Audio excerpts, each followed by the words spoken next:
CNN has been contacting the politicians for some money in exchange for to campaign, free passage, or to win again. No?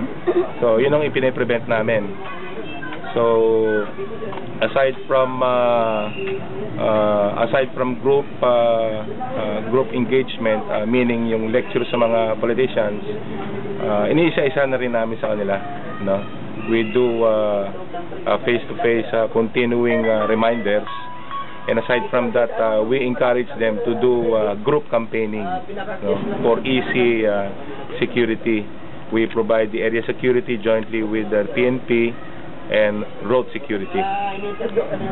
So for now, I believe na we are prepared and we can address whatever challenges that may comes up to election before, during, and after.